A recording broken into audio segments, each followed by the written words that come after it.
Joining me is Liberal MP Sarah Henderson. She's the Coalition's education spokesman. Sarah, great to see you again. Has the Prime Minister slapped down his Education Minister there? Andrew, good evening and terrific to join you. And yes, absolutely. He has made it very clear that he won't accept the sort of ducking and weaving that we have seen from Education Minister Jason Clare. In fact, it's so serious because Jason Clare has implicitly endorsed the use of anti-Jewish hate speech by saying this means different things to different people. No, it doesn't. That is dishonest, and this shows a weak and pathetic education minister who will not stand up to anti-Semitism on campuses, and it's particularly bad, Andrew, at the University of Sydney. Jason Clare has no courage. He frankly has let down all Australians, and if he cannot ban hate speech on university campuses, as I've said today, and I'll say it again, he must resign, and if he doesn't resign, the Prime Minister must sack him.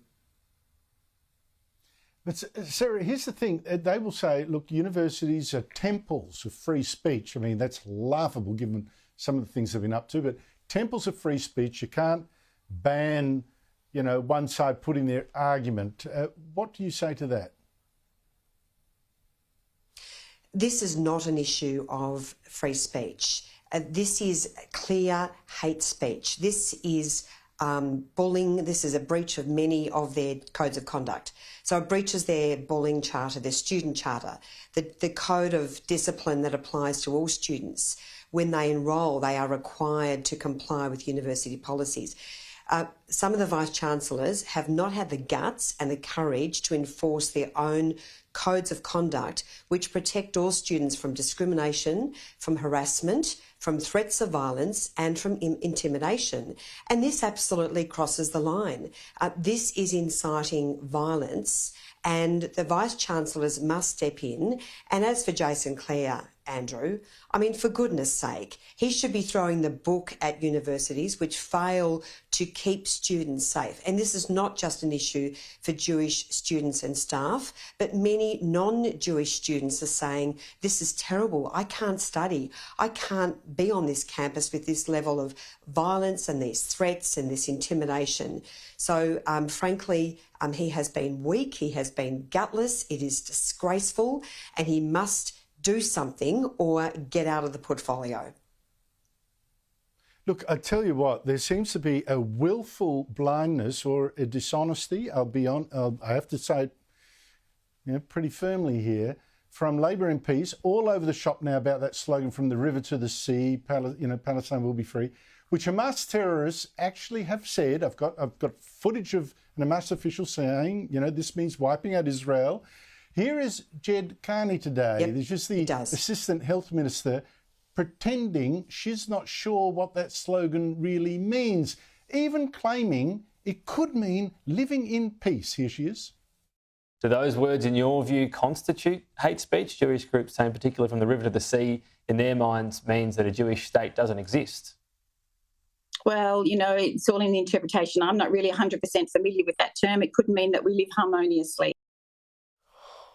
Sarah, I'm calling bull on Kearney's claiming she didn't know what that river to the sea slogan really means, because 3 years ago, as you probably know, she was called out by other Labor MPs, including the late Kimberly Kitching, a friend of mine, for this post of her, put up of her under that very slogan.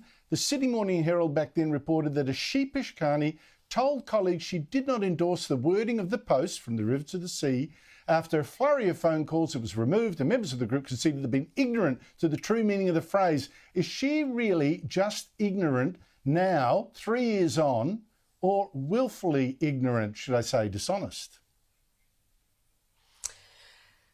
Well, I think the only conclusion that you can draw is that Ged Kearney is not being truthful, because I remember that very well. In fact, Alan Tudge called this out when the Melbourne University ALP club was running some sort of rally. There was Ged Kearney. That post decrying Israel and the right to exist was actually pulled down. Ged Kearney was very well aware of what that phrase meant, that it meant the end of Israel.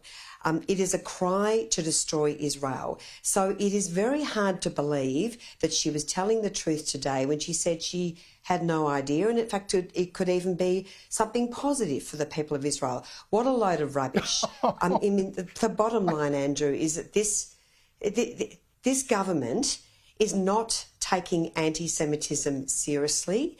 It is betraying Jewish Australians. We saw the chancellors the other day not taking a stand against these words, saying, oh, well, they're not unlawful, so there's nothing we can do. Yes, there is. There is lots that the universities can do. They can enforce their codes of conduct, which prevent intimidation, bullying, harassment, and hate speech, and start protecting students on campus. It is beyond disgraceful, Andrew. Look, I apologise for laughing back then when it is so serious, but Ged Kearney's chutzpah, are we still allowed to use Jewish words? Chutzpah, and claiming, I don't know, what it could mean peace. I mean, what does she think? She must think the Australians are fools to believe that kind of stuff. No. We know better than that. Yeah. Sarah Henderson, thank you so much indeed for your time.